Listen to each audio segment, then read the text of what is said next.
Bom dia a todos. Também quero agradecer o convite, né?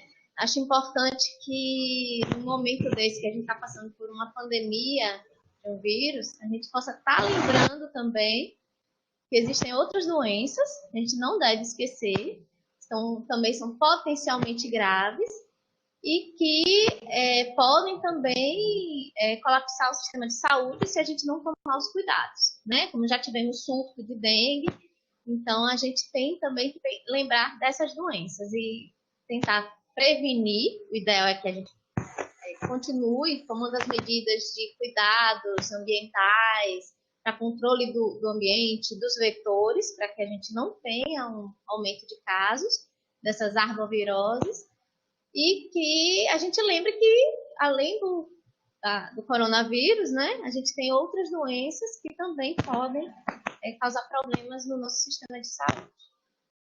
Vou me convidada a falar sobre o manejo clínico dessas doenças, das principais, né, que são a dengue, chikungunya e zika, como o Dr. Marcos já explanou, a questão epidemiológica, né, a forma de diagnosticar, o risco, né, de aumento de casos, o risco, a mortalidade dessas doenças.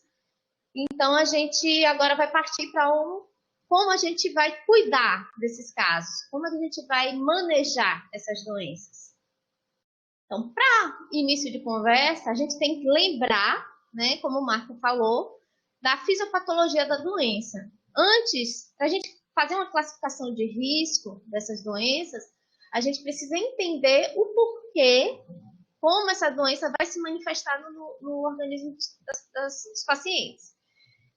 Então, a fisiopatologia é aquela questão da desidratação do paciente. Muitas pessoas, é bem importante a gente falar nisso, porque muitas vezes as pessoas não entendem por que o paciente precisa de tanto líquido, né? Muitas vezes o paciente chega até, é demasiado, anasarcado.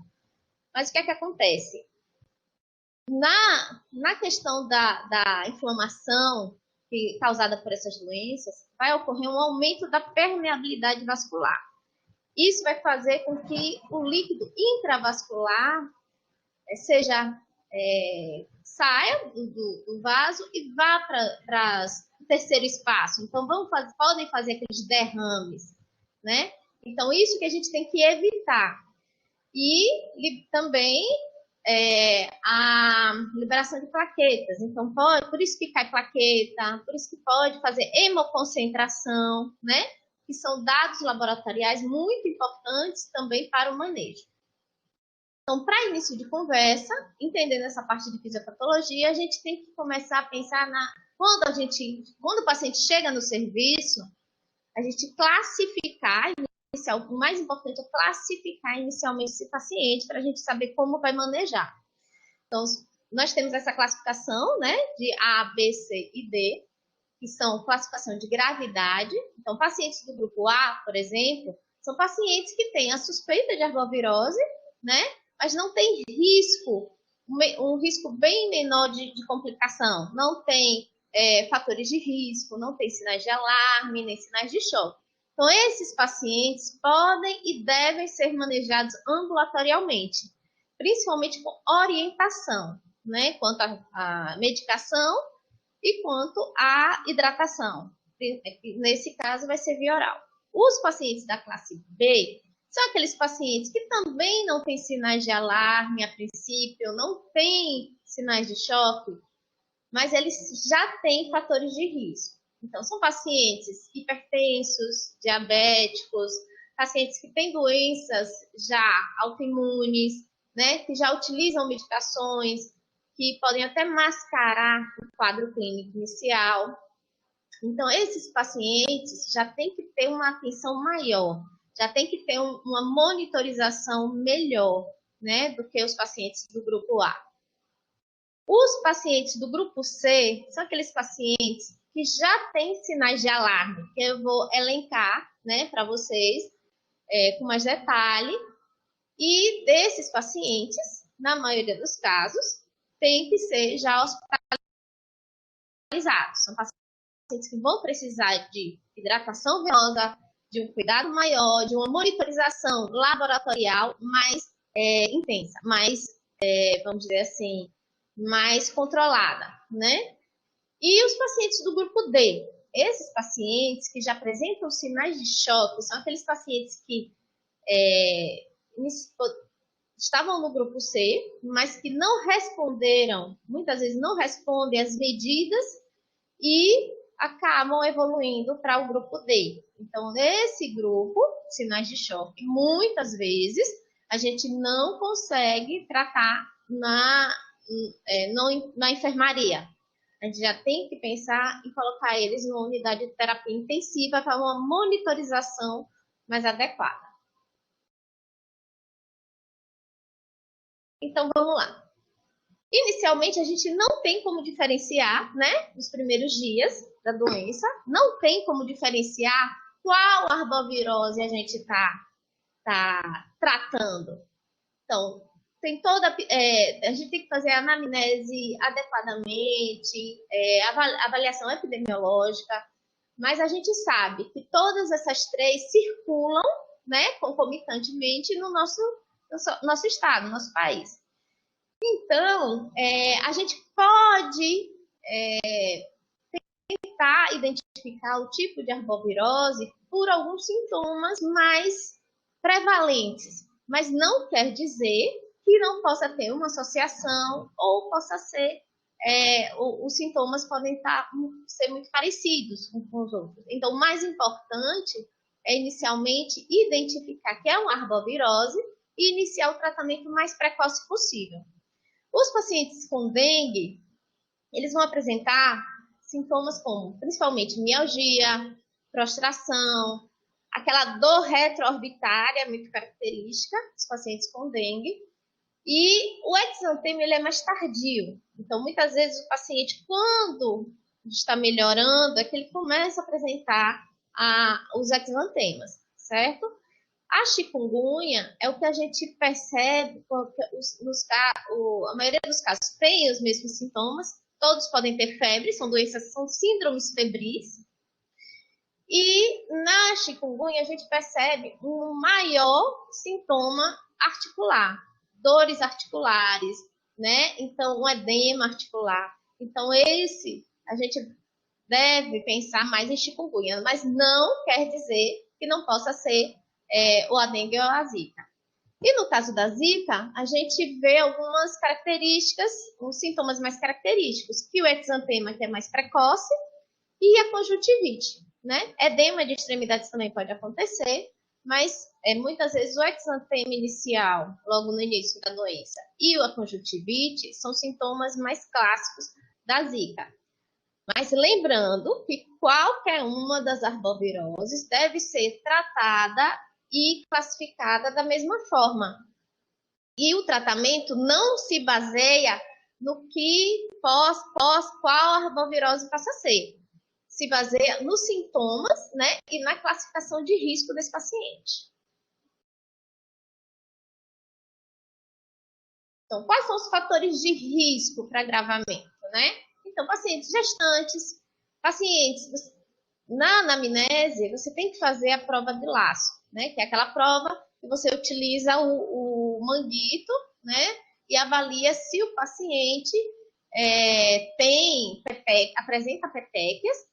E aí, isso quer dizer que existe uma fase mais grave da doença, que já tem algum sangramento, já tem um aumento de permeabilidade vascular, né? Então, se a paciente não tem muitas vezes o paciente pode já chegar com sangramentos, mas a prova do laço vai identificar aquele sangramento que ainda não apareceu, né, a olhos vistos.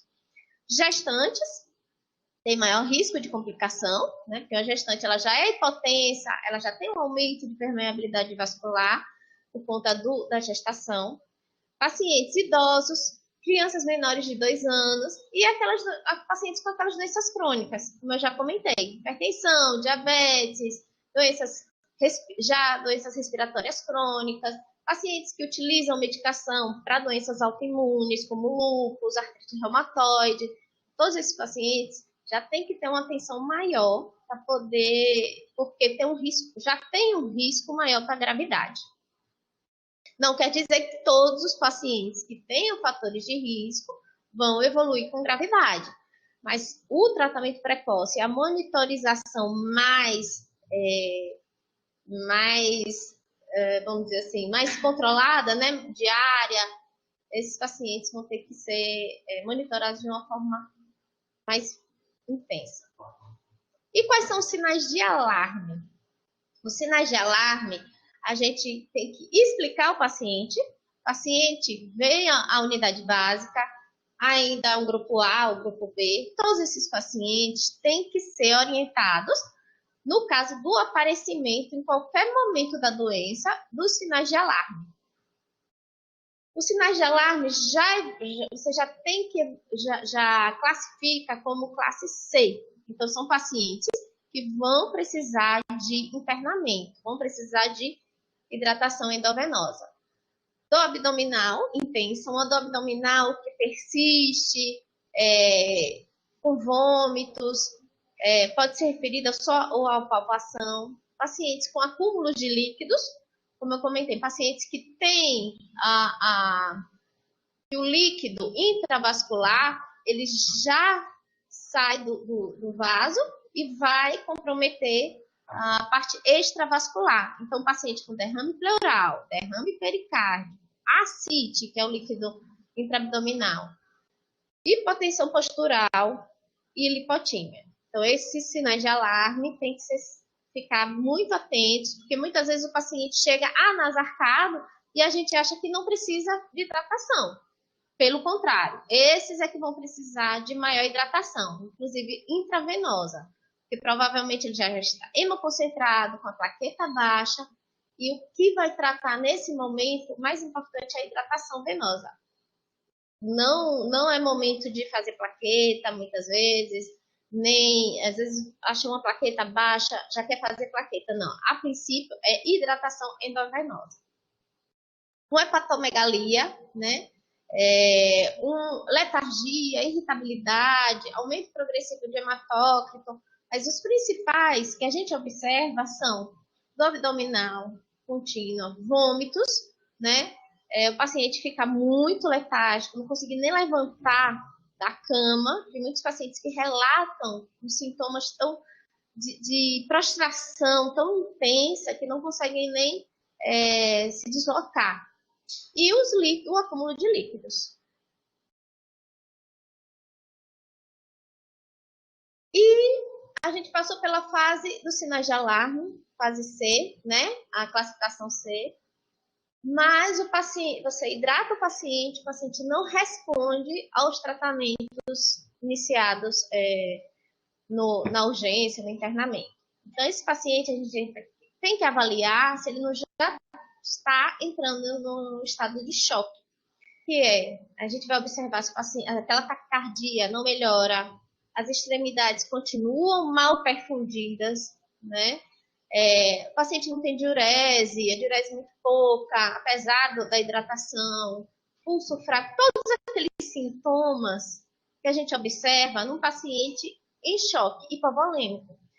Hipotensão arterial, a gente faz volumes, a gente também tem que evitar dar um volume exagerado. A gente tem que ter também um controle do que a gente está dando ao paciente. Porque chega numa fase que não é mais líquido que o paciente precisa. A gente precisa controlar também o intravascular do paciente. Às vezes a gente tem que se utilizar de drogas vasoativas, né, para poder manter a volemia desse paciente. Porque a gente está dando líquido, o paciente está perdendo. Então, aí ele pode aumentar o derrame pleural, pode aumentar o derrame pericárdio e fazer até um tamponamento cardíaco, né? Então, a gente tem que tomar muito cuidado também com a hidratação endovenosa desses pacientes. E esses pacientes com sinais de choque, a gente já tem que avaliar vaga em UTI para ele. Então, o paciente vai precisar ser monitorizado muito mais intensamente. Aí, a gente ainda observa, Marcos comentou sobre a questão do acometimento neurológico desses pacientes por conta do vírus, mas a gente também observa, porque pacientes com sinais de choque, a gente tem que também observar o sinal de acometimento de órgãos-alvo. Então, um dos órgãos principais é o neurológico. Então, o paciente tem uma dor de cabeça intensa, persistente, pode ter até crise convulsiva por conta do comprometimento neurológico. Comprometimento cardíaco, né? Ele vem com arritmia, faz arritmia, insuficiência cardíaca, dor torácica. Então, todos esses sintomas, eles são sinais de gravidade. Paciente que chega dispneico, desconforto respiratório, pode estar cheio de derrame cardíaco, pulmonar. Sinais de comprometimento renal é aquele paciente que você já fez, hidratou de acordo com o protocolo, mas mesmo assim ele não tem uma diurese adequada, continua aumentando ureia, creatinina, que são as escórias renais, e os sinais de descompensação de doenças de base, paciente que é hipertenso, paciente que é diabético, paciente que é cardiopata, vai ter uma descompensação. Então, tudo isso também são pacientes que devem ser monitorizados em ambientes de UTI, certo? Ficar sempre atento a todas essas questões. E quais são os parâmetros utilizados para o manejo clínico? Inicialmente, principalmente alterações hemodinâmicas, né? Então, a gente, ambulatorialmente, a gente pode fazer ter um cuidado maior de fazer a avaliação do paciente, da pressão do paciente em pé e deitado, né? Então, a gente pode ter uma PA convergente em crianças, né? Existe um manual, de acordo porque a pressão arterial em crianças é diferenciada, então a gente tem que estar sempre atento ao manual para saber se na criança está diferente ou não. Então, se o paciente tem hipotensão postural, PA convergente, a gente já tem que ter uma atenção maior. Os parâmetros laboratoriais, principalmente hemoconcentração. Muitas vezes se observa a hemoconcentração antes de observar a plaquetopenia ou prova do laço positiva. Então, se existe um aumento do hematócrito de mais de 10% do valor basal, então já deve ter uma atenção maior também. Aí tem alguns parâmetros, mas assim, basicamente, em crianças maiores de 10 anos, se aumentou mais de 42%, né? E menores de 10 anos também tem que haver o manual, porque depender da idade, são diferentes parâmetros. Em mulheres, lembrar que se for maior, 44%. Homens têm geralmente um hematócrito maior. E idosos, mais ou menos entre, né, o que os homens adultos, jovens e mulheres jovens têm, 47%. Então, ficar atento a essa hemoconcentração e fazer a monitorização do hematócrito para avaliar se está aumentando ou se suas condutas estão melhorando esses padrões. E aí, como a gente vai manejar o paciente do grupo A? São os pacientes que têm um manejo mais tranquilo, né? São pacientes que não têm comorbidades, são pacientes que não têm sinais de alarme, são pacientes que não têm hipotensão, são pacientes que não têm sinais de choque. E daí você vai orientar a hidratação oral, né? Que pode começar já, no caso de surto, muitas vezes a gente já orientava, na sala de espera, já orientava como fazer, né? Tinha uma equipe preparada para já hidratando esses pacientes, antes até de entrar no consultório, porque uma demanda muito grande de paciente, muitas vezes até você ser atendido e orientação, nesse período o paciente já poderia ser hidratado, né? E essa hidratação deve conter tanto líquidos, outros líquidos, quanto reidratação oral, aquele sorinho oral, que pode ser feito, né, caseiro. A orientação pode ser orientada pelos agentes de saúde, nas equipes de saúde da família. E o restante pode ser os sucos, águas, chás. Então, o importante é manter essa hidratação. E fracionada, para tentar facilitar essa adesão, porque não adianta você tomar 1 litro de água de uma vez, né? Se a paciente às vezes está nauseado, sente vontade de vomitar, então tomar de uma forma contínua e fracionada, certo? E avaliar quando o paciente começa a diminuir a febre também, porque quando a febre vai embora, muitas vezes podem ocorrer as complicações. E orientar sempre sobre os sinais de alarme. Quaisquer sinais de alarme devem retornar à unidade de saúde o mais breve possível. Então, o hemograma deve ser feito sempre na primeira consulta, e aí, a depender como o paciente do grupo A, bem orientado, ele pode ser refeito se necessário, né? Deve ter um cartão de acompanhamento desses pacientes e orientar, como eu já falei, sobre sinais de alarme, sintomáticos, sempre dipirona, ou sempre preferir dipirona ou paracetamol, jamais orientar com anti-inflamatórios que vão aumentar o risco de uma evolução para um quadro hemorrágico. E assim que a febre ceder, o ideal é que o paciente seja orientado a retornar à unidade, ou se depois do 5º dia essa febre ficar muito persistente, continuar persistente. Então, o ideal é sempre orientar que o paciente volte nesse período, ou antes, se houver sinais de alarme.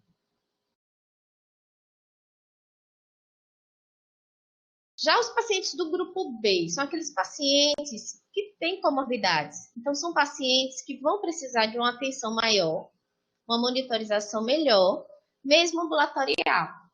Então, vai orientar da mesma forma a hidratação, os sintomáticos, né, sobre os sinais de alarme.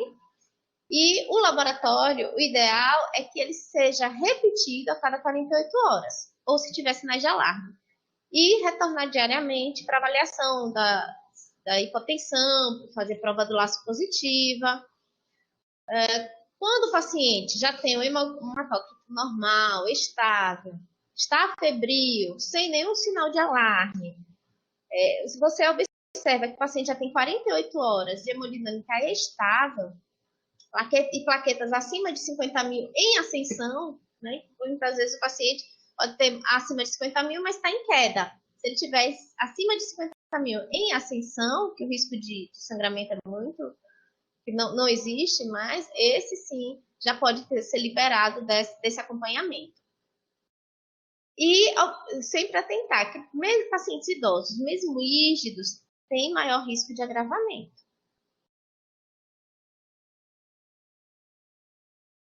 Pacientes do grupo C são aqueles pacientes que vão precisar, sem sinais de alarme, podem ou não ter comorbidades, e vão precisar de internação, certo? São pacientes que vão precisar de expansão volêmica. Essa expansão volêmica deve ser feita monitorizando o tempo inteiro. Então, você vai fazer inicialmente, né, 20 ml por quilo em 2 horas. E avaliar se esse paciente respondeu ou não. Essa fase de expansão, você pode fazer até 3 vezes.